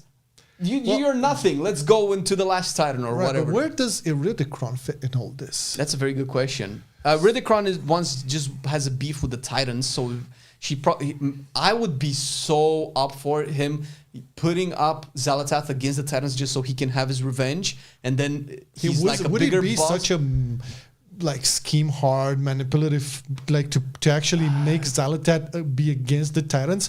What do you see? One of them has to be the. I know. Iridikron has beef with the Titans. I know for sure. Well, that is his end goal, right? Like, what else? What else is his motivation? because that's also that mess to uncover as well with the Titans, because there's this whole thing where, you know, Titans didn't really want everything to be good. They had some dirty little secrets of their own, which we're going to find out about in these expansions or whatever. It's weird because up until the Legion, I thought the Titans were just like the, you know, ultimate gods. They created everything, and that's pretty much it. Well, we got a lot of Shadowlands into us, and apparently there's I don't know if they always planned the Titans to be evil, but it didn't feel like they planned the Titans to be evil up until Antorus, right? So it felt, the Titans being evil felt, at least for me, felt forced, but, and it's forced in the sense that, so everything's a shade of gray, like in every other modern fantasy story. Okay, but it's just very predictable, right? Oh, what you thought was good is not actually good. It's just the same old motif. But listen, fine, do it well, and I'm fine with it. But I do feel like the way they're writing Iridikron... That's a word twister right there, man. He basically doesn't have any motivation to do anything else against the Titans, right? Who does he care for or not care for? He doesn't care about the dragons. He left his brother and sister to die at our hands, right? Well, Vernoth didn't die. No, Vernoth is still fine. But she's chilling. Iridikron knew we were going to fuck Farok up. He only used Farok just to buy time to do whatever he wanted to do. So he didn't fucked off. He doesn't care about the dragons. He just cares about fucking with the Titans, right? Because that's why he's enabling Xal'atath to do all of this. Because he got the thing for Xal'atath. Xal'atath didn't get shit. So I feel like he might have more. There might be more to him than being a pawn of Xal'atath. Although... So this is the conflict, I don't think he's a pawn of Xal'atath. Yeah, because both Xal'atath and Iridikron are really cool as masterminds. But who's using the other one, right? Because we thought about this with Sylvanas, and this is what we thought was hope that was gonna happen. That Sylvanas is like playing the jailer. It's like, listen, because that was what Afrasiabi was alluding to. It's like, listen, you think Sylvanas is like Garrosh, but she actually has some schemes up her sleeve. But that didn't end up being the case. There was a lot of carrots thrown in our face and nothing really... So maybe this time, maybe Iridikron can be like, oh, I've been using this whole time. I just want to get rid of the Pantheon and just make everything, I don't know, equal across board. I don't know what his goal is, because, you know, he just hates the Titans. That's all we know. And hopefully we're going to find out why and what... In the next episode. Yeah, stay tuned. But like, I'm hoping we're going to get a lot more information out of this throughout the expansion. Yeah. So we can see. I don't really feel we're gonna see too much of Iridikron. Not in the first batch. It's probably towards the end. It has to be in the last Titan, because I mean that would be such a shame. But I feel like that would be some totally different thing, like building up from here. Well, if we go through, if we assume that Midnight is gonna be the Shadow Void expansion, we're not gonna have versus the Light. Sure. We're not going to have the Shadow Void expansion in Last Titan also. There's not going to be two of them, right? So my speculation is that we're going to fight Xal'atath at the end of Midnight, and then it turns out that Iridikron was behind all this all along, and he takes us into Last Titan, where it's not Shadow versus the Titans or whatever it is. It's maybe us versus the Titans. Maybe Iridikron sides with us. Maybe the Titans do some sketchy things. I don't know. But it feels like... There's 80% of Iridikron's personality is being affected by the Titans, and if he's not participating in the Last Titan expansion, then he's just going to be delegated to yet another mob character. Titans stole his lunch money when he was a little whelping. And now he wants revenge because he went to the gym. Yeah, went to the gym and got some serious telekinetic power. I don't know, telekinetic weights, all of that. It's pretty advanced. I think the Japanese are working on that. Okay, let's go ahead and take some comments, because I think we're pretty much done here. Yeah, so again, I cannot see the comments. He probably can see them, but he has to stay focused on what we're talking about here. But now it's a good time to look at comments. Do you have comments? Yes. So Arja DM'd me a bunch of stuff. Okay, so if you have any more comments, guys, now's the time to throw them into the chat. We're going through what we missed so far. Also, I remember last time people are asking, where can I throw in my question? Just throw the question in the chat box on the metaphorically. stream. Don't throw stuff at you. Yeah, there's no like form or anything. Just throw your question in the chat. Okay. Right. Now let's go into it. Let's see. Sharks Taintus. There's a balance patch every Tuesday on beta. So far, it has been ever since alpha was released. I think we had 1 week with nothing happening at all in the last 2 months. Everything. So it was not always balance changes, but there was always a build. Ever since alpha started, they have not missed a build. Now, they don't usually do tuning during alpha. Okay, that's basically when they're like putting segments of the builds together to get you through them in order to have a proper beta launch. Beta is where the tuning is happening, but in terms of like tuning every week, I think we can be quite assured that it will happen. Considering that this time we've been having Mythic Plus uninterrupted for over a week, I think they're really looking at getting as much data on class balance as possible. We are, what, a month away from pre-patch most likely, so they want to make sure that they're getting their tuning even through that. Yeah, so it will still happen if they need to, but ideally probably want to get like the big things, because most likely pre-patch is going to come with the hero talents. You're going to be able to choose one or the other, and you're going to get the basic ability, and that's it. Then you're probably going to play it through the pre-patch event, whatever invasion type thing we're going to have back then to collect whatever transmog set we're going to have, and you're going to get accustomed to the new system with just the first point of the hero talents. To kind of sell the expansion, all of that. All right, let's see. A DK-related question from Soaker Big. Question with DPS DK. Are they going to make any design changes to make them more viable for high-end Mythic Plus? Okay, so... They will be. Listen, I'm going to answer that. Sure. It's not really dependent on their design. I feel the design of DK, Unholy, I'm speaking now, is pretty good for that. But now, since you're going to have high Mythic Plus with both Tyrannical and Fortified, I would not see why you wouldn't bring a DK. Specifically, like for Unholy, if they like tone down a bit the build-up, because you really want to be efficient, and the penalties for the deaths are much more. The problem with that is that there are specs that do upfront damage and have everything that a DK has, right? So there's no real reason. But there's no other specs. So DKs will shine whenever you have dungeons where you could pull a lot. Unholy once again. So if you're gonna have a smaller uptime for the ramp, and if you're gonna have dungeons that allow you to pull big, Unholy's will be winners. It's probably still one of the best specs that does. Yeah, because of the quadratic scaling or whatever it's. That would be if they make wound playstyles again. I'm such an easy Unholy. Last time I played wound. Sure, but as far as to my knowledge, speaking with Taze told me. Well, we'll have a chat with Taze because he told me something else. But listen, with the changes to Frost Decay could be the other side of the coin, where Frost Decay has more upfront burst damage, is less reliant on specific pulls and specific positioning. Frost Decay will do shit damage on big pulls. I don't have hate for Frost Decays, but when you're talking about high-end Mythic Plus, usually they want to pull a lot of the room. And this is why Unholy will take the edge, just because it's much more effective at killing, at the same time, big packs of mobs, while Frost is kind of limited beyond 8 targets. So whichever the case may be, neither of them have the kind of damage that you want in high-end Mythic Plus, which has been very obvious. The type of damage that Red does, yes, and the type of damage that Fire Mage does, which is very high single target that can be cleaved into AoE. That's been the prior. That's going to be probably even more important in the War Within, considering that the dungeons have so many lieutenant mobs that cannot be CC'd or interrupted, and so many mobs that have way more HP than the other ones have, and you would want stuff like that. I am kind of softly predicting a more melee focused meta, considering how many kicks we have, considering how many CCs we need to do. It's gonna be a fuckfest. So even though I would love Unholy to be like, listen, I've played maybe one of the best versions of Unholy DKs in BFA.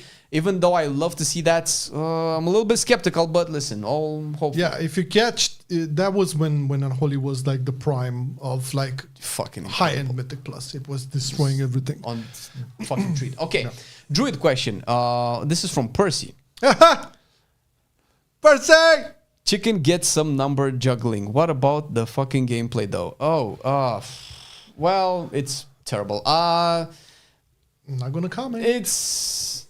It just feels... So your last Arcanic Pulsar, which was a nice little gameplay loop, I think... You complain about losing that, like, a lot. Because it's the only thing that you could... That was a little bit mildly interesting. So if you ever hated RNG specs, you could just as well play Balanced Druid, because there's close to no RNG into that spec with a couple of crit procs but that's about it. But that was the problem with it, that was very predictable. One good thing that Balance Druid had for it is that you were always building up to this Arcanic Pulsar window in between your big cooldowns, giving you little moments of, oh, I can do damage now. That's great. And you would do that every 1 minute or something like that, 45 seconds, which is something that, for instance, a lot of Unholy players enjoy because they have a 45 minutes, 1 minute cooldown damage profiles. That was part of Balance as well. You're losing that. I don't know how they're going to rectify that. I don't think Orbital Strike does what they need to do. So we have to say, overall, Balance has been just a little bit more boring in Door Within than in Dragonflight, and Dragonflight hasn't been that amazing either. Percy, fuck Balance, man. Play your Warlock. Play your Fire Mage. Why do you want to play that abomination, man? You're better than that. He tried so hard to, be fair when we read all the balance changes, but I could feel the table shaking. He's like, can we move to real specs now? Okay, next question. A Hunter question. Sean Ash Hunter says, they should change the way Hunters hold guns when unsheathed and running, kind of like they do when in character creation screen, not holding it like a sword. Oh, yeah, that's true. Yeah, that's they run with it like this, not like... It's weird. Yeah, but this is not very aerodynamic. This is the limitations of their engine, sadly, and we can go into the rabbit hole of how many updates they can do with an engine that was created basically from Warcraft 3. Rigging has gotten a lot better. I can see that happening, but they would have to make sure. So they already have so many clipping issues with armor and stuff, and in order for them to make that, because listen, I can feel what you're saying because I tried a couple of things like that within the WoW model viewer. You can actually, pose different things if you want to, right?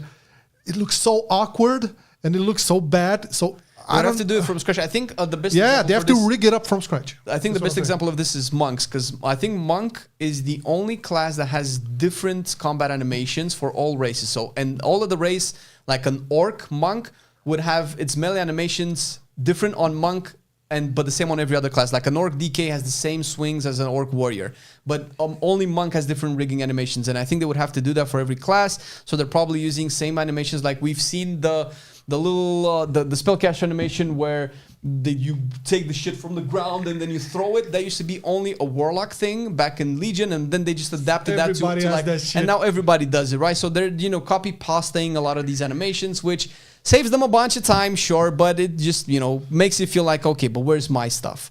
Yeah. All right. Mario Fibonacino says, BM updates as expected. No, as no BM updates. BM once again is treated as Ginger's stepson. With that being said, BM had a lot of updates up until this week, and BM is actually destroying. Yeah, from what I know, BM is...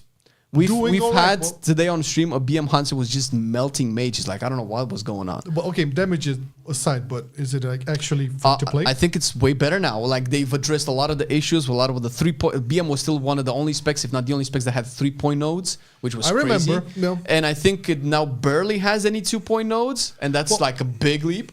They did say that at some point, the reworks were not final. I'm not sure if they were only referring to... The BM is in a much better spot, for sure. That's what I know. So the fact that there were no updates yet, well, I listen, homie, I feel some other specs really need much more right now. BM is okay compared to some others. Looking at rogues. Yeah, goddamn rogues. Yeah. Beowulf also says, I hear Survival Hunter has better feel and flow than Warrior. Yes. Thoughts? Yes. It's fun? Yes. Will it be viable? Yes. Yes to all of it. Yeah.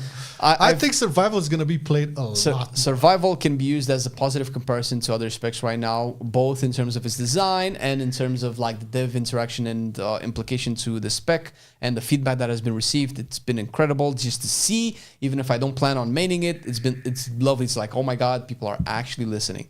So Survival is a good example. Hopefully they use it for Rogue, Warrior, Feral enhancements, stuff like that. We'll see. We'll have to see. Okay, a Paladin question. Bamboo. I died on purpose during prog to help my Red Paladin friends over the weather. No way.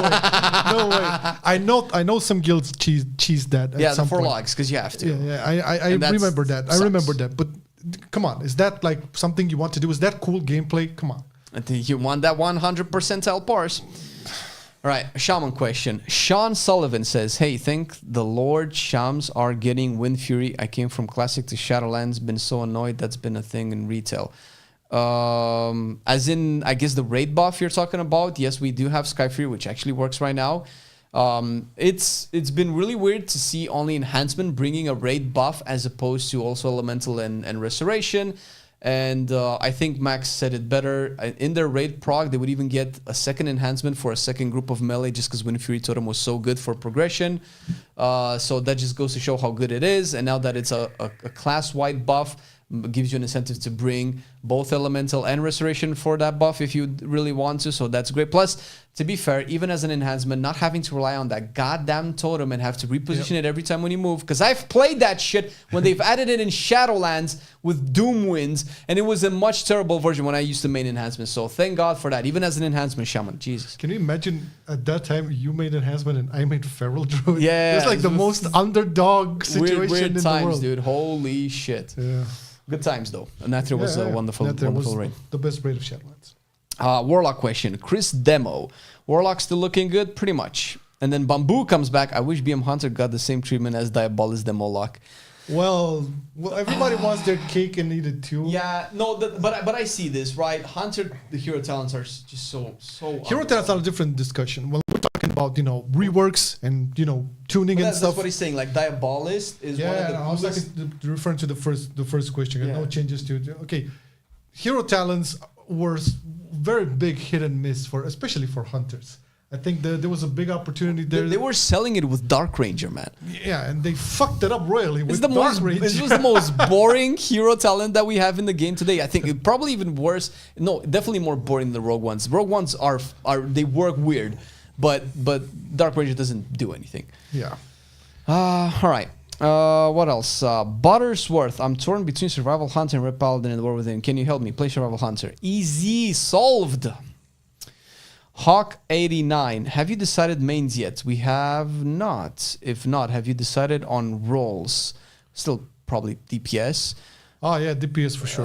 I am slightly leaning towards tank, but nothing yet so far. The only reason I would lean towards tank is if I would either decide to play Paladin, because I'm not a big fan of maining red 100% of the time, or Death Knight for Blood DK. But both Blood and Pro Paladin would have to get a lot more love for me to want to main them. I miss my rogue. He tried to play Subtlety yesterday. I haven't tried. I played. Yeah. Oh, on beta? No, I couldn't. No. I mean on live. What I meant was that Subtlety is not in the greatest spot in Mythic Plus. Do you think Ethereals will be a playable class in when Midnight comes? Maybe Race. Ethereal Nethermancer. Class? Well, probably a race, but listen, probably man, I'm down for anything. So I feel Evokers for me were a disappointment because of the aesthetics. This is, and I so love the concept of augmentation. That's something I always dreamt about as a gameplay. They're so good. Though. Yeah, I cannot play. I cannot look at that.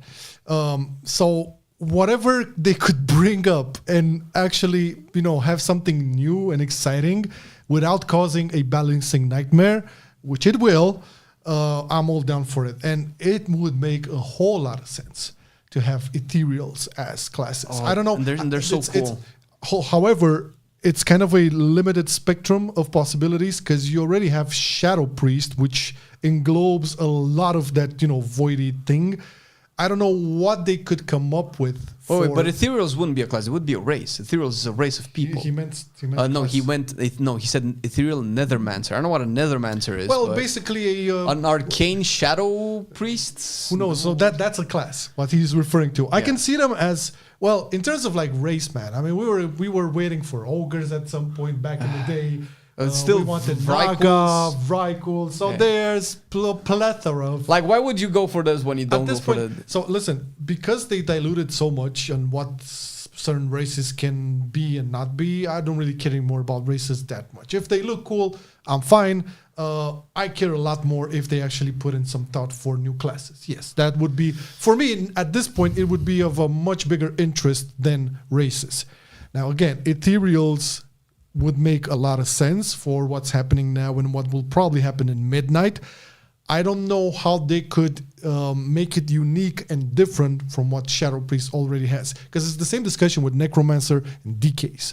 Because we talked a lot about, having a Lich class or a necromancer class, but you kind of have that fantasy in Unholy Death Knight and Frost Decay as well. So they've incorporated lich things into Frost Mage, so it's kind of hard. Yeah, it's hard because they didn't went the traditional D&D route. They kind of like went on their own thing with these classes and kind of encapsulated. That's the problem, because they feel that they keep trying to put D&D concepts into the game, and I don't feel like they make sense anymore. Like that. So at the basis, sure, it's D&D, but you cannot compare a Warcraft mage with a D&D wizard.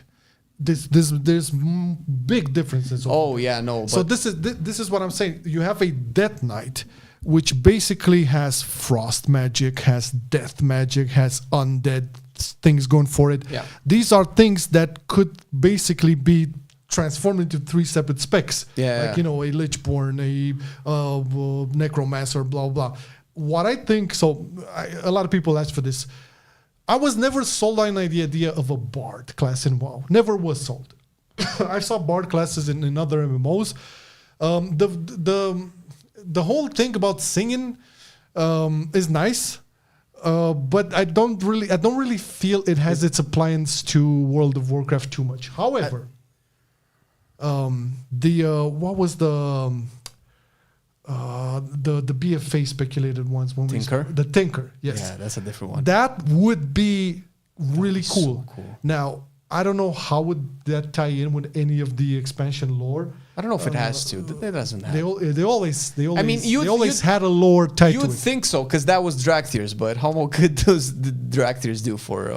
No, but they tied them to the story. Come on, like DKs were tied to the story. Sure. Demon Hunters were but tied then to the story. you have Monks. so many cool classes that they could bring into all that they will never bring, because we're not going to make a Tinker themed expansion. When you have the stakes of the cosmos and the void and the light, you're not going to make a stakes of like who engineers a bigger robot, right? So there would have to be like something like a side thing. Maybe not an expansion feature, but a side thing. But but ethereal class would make sense. I mean, that would make sense thematically, expansion wise. I don't know how an ethereal class would be. It's like saying hard. like an orc class. Ethereals is a race of people. The etheromancer the or whatever, the nethermancer. Yeah. So that again, I would love to see that, but I cannot wrap my head around how they would differentiate it from Shadow Priest. Here's what I think they should do.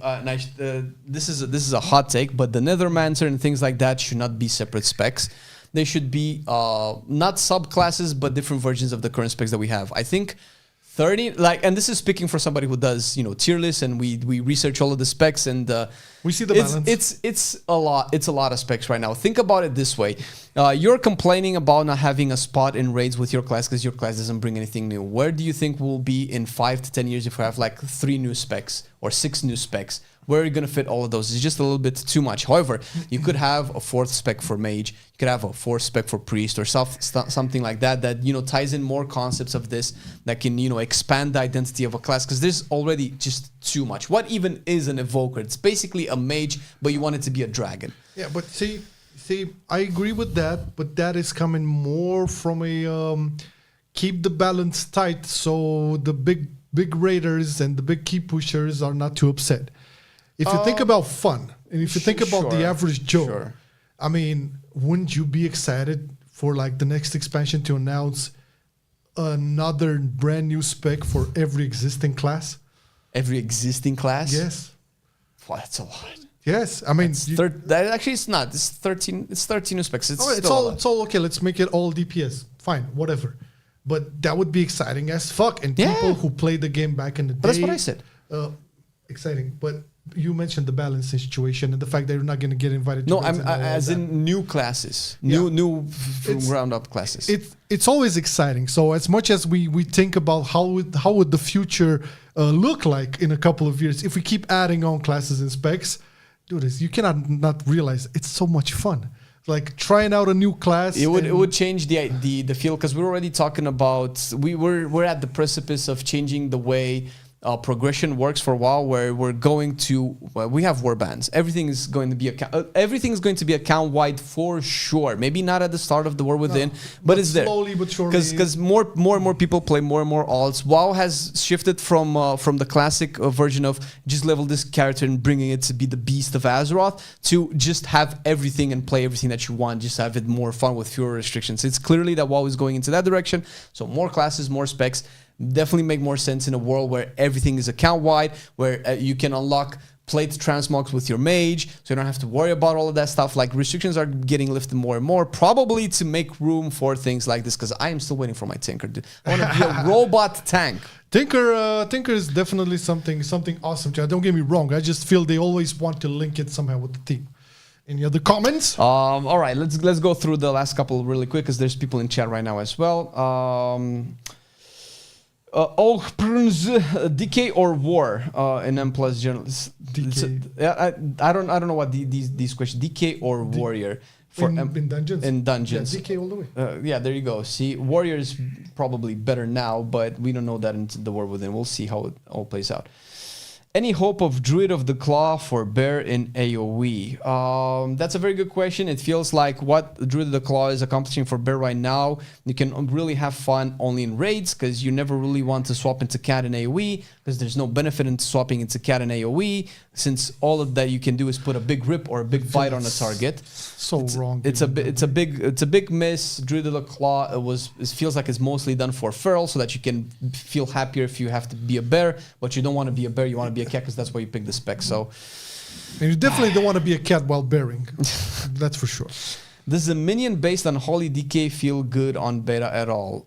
Minion based. That's exactly what I played. I actually last cycle I played Rider of the Apocalypse with Doom Bidding. I tried to make and it felt really cool. It felt like I had a little mini Magus of the Dead that shot volley every so often, every 15-20 seconds when I got a sudden Doom proc. It felt really cool. I never disliked minions, period, and seeing more and more undeads spawn around me feels really cool as Unholy. The fantasy of Unholy, you gotta love it. And the playstyle. So right now, what I tested, like from all of the builds, I played, wounds, I played diseases, Doom Bidding, all of that. Everything feels good. Yeah. I'm not saying it's perfect, but for me, like meaning now Unholy Decay in Dragonflight and moving towards the War Within, I could not be more happy. There's a lot more tools to work with, a lot more identity to your spec, and you can juggle a bunch of stuff. As long as they're keeping it balanced and more marginally competitive, you're gonna have a lot of fun with Unholy. Yes, sir. All right. How are Windwalker after all the changes? One of the best and most fun melee spec I have ever played. If not the best. Thinking about like all of the changes, I fail to see big flaws or any flaws. There's right still now. Feline Stomp with Windwalker, but where it came from is like, oh my god! We have a video that may or may not address Windwalker in the works right now, so keep your eyes peeled for that. But I feel like Windwalker. Tomorrow's the No. It's the melee one. Yeah, it's tomorrow. It's not tomorrow. But yeah, keep your eyes peeled for that. Which tank would you recommend for both raiding and higher keys? A good and fun DPS spec is strong bonus. Maybe Propeller, a good. Okay, so are you looking for a tank or a DPS? I'm a little bit confused. For higher keys, all tanks are good in higher keys, because I think a lot of people complain about that. I would probably don't recommend Blood Decay, because playing Blood Decay in high keys requires a different level of context that you are not familiar with in small keys, because you can die really quick, but if you don't die, you're immortal, so you have to, parse that in. If you're leaning towards Prop Paladin, I think Prop Paladin is a good choice. It has a lot of tools, it does a lot of damage.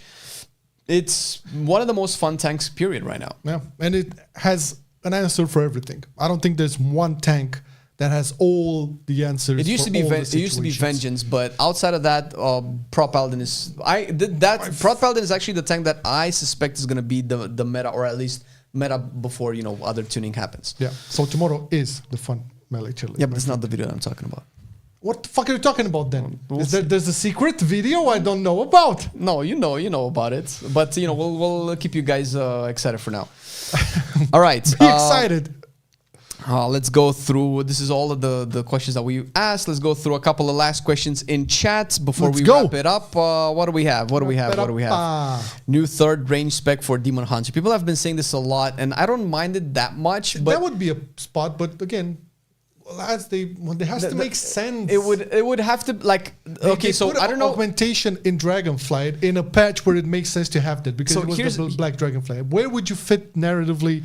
This I'm pretty sure that anybody that's suggesting Demon Hunter range spec is probably coming from Diablo, but that Demon Hunter in Diablo is more of a hunter than an actual Demon Hunter. It's a rogue hunter. Or rogue, right? It would probably the kind of Demon Hunter spec that you would be looking for is probably more akin to rogue than it is for the actual Demon Hunter. The WoW Demon Hunter is supposed, you eat the heart of a demon and it transforms into this beast, and you're using all this fell energy with your warglaives to cleave stuff out. It doesn't really make sense lore-wise. I'm not opposed to using fell to shoot stuff, but that's already Warlock. So, but having another spec that uses ranged weapons to deal some kind of magical burn damage, I'm not opposed to that. That would be really cool. But I don't know. See it happening. I don't know if it ends up as in the Demon Hunter class, though. I don't mind it happening. I can see it in the Demon Hunter spec, no problem. I just know that when they do this, they want to have the context for it. Again, this is why I've said about augmentation. Augmentation was introduced when it made sense narratively. In the middle of a season. Well, fuck that. No, we're talking about what was happening in the beautiful story of Dragonflight. So it has to make sense in some capacity to the context of what's happening in the game. Narratively. This is why we're not getting Earth in day one. Yeah. Okay. What else? What else do we have? You mean like the expansion filled with shamans and shamanistic themes that didn't do anything with the actual playable shamans? So you mean the War Within? Well, actually, no. It was kind of Dragonfly first season, right? The primalists are basically shamans. Yeah, there was a lot of elements, I don't know if that's what you're referring to. I don't know if you're referring to the state that shamans didn't get anything, considering that we just had a lot of changes. I think Cataclysm should have been the expansion where shamans should have gotten a lot of shit. Because that was a lot of elements all around, and you had Thrall, Firelands, Thrall, and all that. With everything. So that would have been the expansion where shamans could have shined, but they were pretty shit. So I don't think there was. Is he asking about an actual expansion? I don't know. There's no other context to it, unless we've missed it. We can keep up with all of the rest of the chat. Keep up, Flame. Tank spec for Evoker. Oh, we're digging this one up again. Oh, we were so excited about that, man. So thought because listen, you know why we were excited about that? Because we were hoping we would get the big bulky dragon. Because you cannot really have the slinky type. And it made so much sense. Because you think about Deathwing being everything would have been the protector. Place, the blue dragonfly were the protectors of Azeroth. The shield. The black. Yeah, they said the blue. Oh, blue. I'm sorry. The black dragon is what I meant. So we really thought that was going to be the case, and as much as I love the concept of augmentation and stuff, I again missed opportunity. I think they mentioned that they're happy with the number of tank specs, although I do feel we need more because the thing is the tanks, and I think they did a decent, but they could have been better. Decent job at adding preservation to hopefully add more awareness to healers as a role in general. I think tanks also suffer from that same situation where it's pretty much cookie cutter. But that boat sailed, because if you would have made a tank for Evokers, it would have been the black themed dragon. So that's augmentation. That's not going to happen. I would be giga surprised if whatever next class is going to be, it's probably going to have a tank spec as well, because we haven't had a tank since Legion, which doesn't really say much, but we just had 2 ranged DPSers. Just 100% sure it's going to have a tank spec. What's your top 3 main picks currently? You go first. Unholy Death Knight, Subtlety Rogue, Windwalker Monk. Windwalker, okay. I want to say Mage, but it's likely Arcane or Fire Mage at number 1 spot. Windwalker Monk and... I guess it's Unholy. I had a lot of fun. Unholy or Frost, because I'm willing to play both. I'm kind of really hoping for Frost to be a little bit. But it's very early. We're gonna have like a full-on video discussing this, and it's probably gonna be with both of us, like a tier list where we talk about the mains and alts and everything that goes into making that decision. like we kind of do every pre-expansion launch. And now it will have different factors in as well because there's hero talents and not so many raid buffs and so on. Next! All right, what do we have? Do you think it's gonna come? Wait. Well, you can try and read it. Do you think it gonna come class that use? Okay, so you're asking if we're gonna have a tank that wears mail, or do you think it's gonna rework enhance over to tank? Okay, so basically what he's asking is if we're gonna have a mail tank or an enhancement tank. That would make sense, and you could find room for an earth infused elemental shaman spec in almost any expansion. Definitely in the War Within because we're digging underground. If I'm not mistaken, they planned this was in the works before vanilla launched. Oh yeah. I knew they had plans to make one spec of the shaman's tank, and I think that was enhancement. I'm not sure. I don't know if it was. Yeah, probably. I mean, but that's the funny part because they're doing shaman tanks in Seasons of Discovery. They're doing warlock and rogue tanks, and people are enjoying that. And it's funny because we want it, but you're not giving it to us, and you're instead giving it. You think you do? Discovery. yeah. Is it the case of like, oh, we're never gonna do it? But listen, you can try it out in Seasons of Discovery. No, man, give it to us in retail. That's what everybody wants. Like, I would be the first one to sign up for that, my dude. I don't know if they're gonna do it, but it definitely would make sense for shaman more so than a tank for most other classes. Yep. If they make a tank shaman, I drop the healer paladin for it. It's true. All right. Are we done? I think we might be done. Wrapping it up as we call it. Like it's been a good one. We've covered some ideas. Covered through the whole thing. We shall catch everybody on next Thursday, and I think that will be the 7th episode, and then we're gonna have a little break because I'm gonna be away. Yeah. Unless you want to do it all by yourself and talk with yourself. That would be weird. I would be turning is like 5. It's gonna be a picture of me like this. A little postcard. Like we're doing a cardboard version of Marcelian with a little Hawaiian shirt and hat. But no, we're going to have another show, the 7th episode of the War Wrap Up next week. Yeah. On Thursday. Make sure to tune in on either Twitch or YouTube. It's 10 a.m. PST, 7 p.m. CET every Thursday.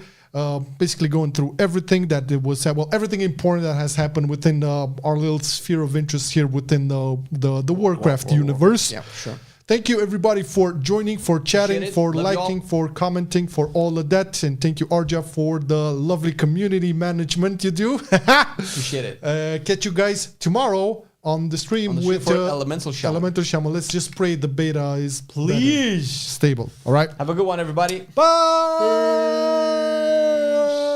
Zoom. Zoom.